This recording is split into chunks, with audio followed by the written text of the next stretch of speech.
নমস্কার, আপনারা দেখছেন বাংলা এমজি নিউজ। আপনাদের সাথে রয়েছি আমি গৌরাঙ্গ। এই মুহূর্তে যে খবরের দিকে নজর রাখবো, খড়দহে নিখোঁজ ছাত্রের দেহ পুকুর থেকে উদ্ধার হলো। অবশেষে খোঁজ মিলল খড়দহের পানশিলা খালপাড় এলাকার বাসিন্দার নিখোঁজ ছাত্রের দেহ। অবশেষে খোঁজ মিলল খড়দহের পানশিলা খালপাড় এলাকার বাসিন্দা নিখোঁজ ছাত্রের। মঙ্গলবার সকালে বাড়ির পেছন দিকের একটি পুকুরে উদ্ধার নিখোঁজ ছাত্র সম্রাট দাসের মৃতদেহ। এদিন স্থানীয়রা পুকুরে সম্রাটের দেহ ভাসতে দেখেন। খবর পেয়ে রহুরা থানার পুলিশ এসে মৃতদেহটি উদ্ধার করে ময়নাতদন্তে পাঠিয়েছে। শান্ত স্বভাবের সম্রাটের এহেন পরিণতিতে শোকস্তব্ধ পানশিলা খালপাড় এলাকা। মৃত ছাত্র কল্যাণনগর বিদ্যাপীঠের সপ্তম শ্রেণীর ছাত্র ছিল। জানা গিয়েছে, সোমবার সকালে বাড়ি থেকে হাঁটতে বেরিয়েছিল সম্রাট। চারদিকে খোঁজ চালিয়ে সন্ধান না মেলায় পরিবারের তরফে রহুরা থানায় অভিযোগ দায়ের করেছিল তারা। কিন্তু এদিন সকালে এলাকার একটি পুকুরে তার মৃতদেহ ভেসে ওঠে। এটি আত্মহত্যা নাকি এই ঘটনার পিছনে রয়েছে অন্য কোনো রহস্য লুকিয়ে আছে তা পুলিশ খতিয়ে দেখছে। ব্যারাকপুর থেকে বিশ্বজিৎ নাথের রিপোর্ট, বাংলা এমজি নিউজ।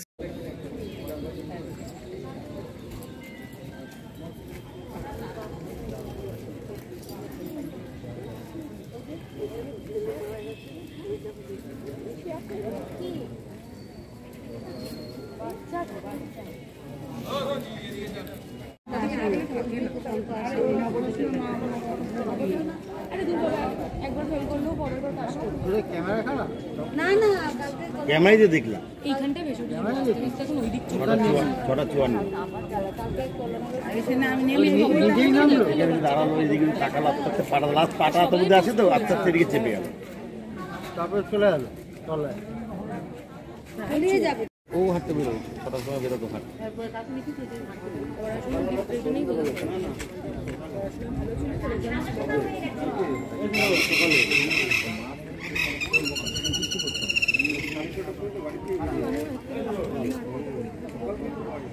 খারাপ হলে হবে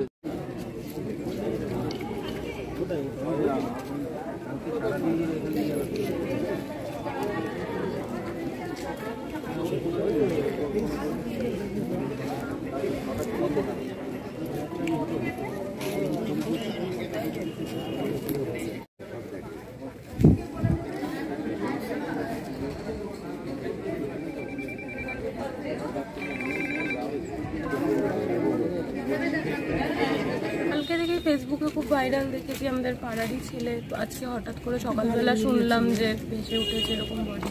খুবই দুঃখজনক ঘটনা। কি মনেটা কি হয়? মনে কিছুই হয় না, যা শুনেছি যে খুব আদরের ছেলে ছিল, যা বললেন অনেক ভালো ছেলে ছিল। আমাদের কি পড়াশোনা নিতে পারেনি চাপ? সেটা বলতে পারবো না, এই বয়সে তো পড়াশোনার চাপ তো এত হওয়ার কথা না, যার জন্য কিছু না অনেকের আশা থাকে যে এত নাম্বার পাবো, এত নাম্বার কম পাচ্ছি, সেই সব জানি না। তো ছোট বাচ্চা, এর এখনই কি চাপ থাকবে? এমন না মাধ্যমিক উচ্চ মাধ্যমিক এইসব কিছু দিয়েছে বা এরকম পড়াশোনার কিছু এর মতো কোনো জানা নেই। ক্লাস 7-8 এর বাচ্চা, ওর আর কত চাপ থাকতে পারে পড়াশোনায়? আপনার নামটা? বাড়ির লোকও সবাই খুব ভালোবাসে। আপনার নামটা? আমার নাম কৌশালী গোস্বামী। কালকে যখন খবর পাই, ওর বাড়ির লোক বলে যে সকাল 6টার সময় ছেলেটি হাঁটতে বেরিয়ে নিখোঁজ হয়ে গেছে, তাকে খুঁজে পাওয়া যাচ্ছে না। তো যথারীতি পাড়ার ছেলেরা, ক্লাবের ছেলেরা, এলাকার মানুষ সবাই খোঁজাখুঁজি করেছে সারাদিন ধরে, খুঁজে পাওয়া হয়নি। পুলিশে জানানো হয়েছে, সোশ্যাল মিডিয়াতেও প্রচার করা হয়েছিল যদি কেউ দেখতে পায়। তো যথারীতি খুঁজে পাওয়া যায়নি। আজকে সকালবেলা হঠাৎ দেখা গেছে যে বডিটা ভেসে উঠেছে। কোন স্কুলে পড়তো? কল্যাণনগর হাই স্কুলের স্টুডেন্ট ছিল, ক্লাস 7-এর। নাম কি ওর?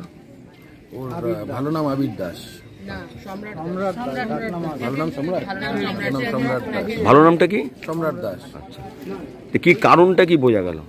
কারণটা এক্স্যাক্ট বলা মুশকিল এখন কি হয়েছিল, কারণ ছেলেটি ওর বাড়িতে খুবই আদরের ছিল এবং বাড়ির লোক কিন্তু সেরকমভাবে বকাঝকা করা বা মারধর করা সেরকম কিছু করতো না আমরা যতদূর জানি, এবং খুবই শান্তশিষ্ট ভালো ছেলে ছিল। বলা মুশকিল কিভাবে কি হয়েছে। কি মনে হচ্ছে, আপনার অনুমান কি মনে হচ্ছে?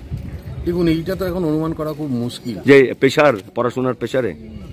পড়াশোনার প্রেশারে একটা ক্লাস 7-এর ছেলে, 13-14 বছর বয়স, তার পড়াশোনার প্রেশারে এরকম মেন্টালিটি আসাটা খুবই মুশকিল। বাকি কি হয়েছে সেটা তো অনেক সময় ভালো ছাত্র প্রেশার নিতে পারে না, তো নাম্বার কম পাবো এরকম টাইপের বলা মুশকিল। নাম্বারটাই তো জীবনের সব নয়। আচ্ছা, আপনার নামটা? আমার নাম স্নেহাশিস পাল, খোর্ধা পৌরসভার 8 নম্বর ওয়ার্ডে পৌর।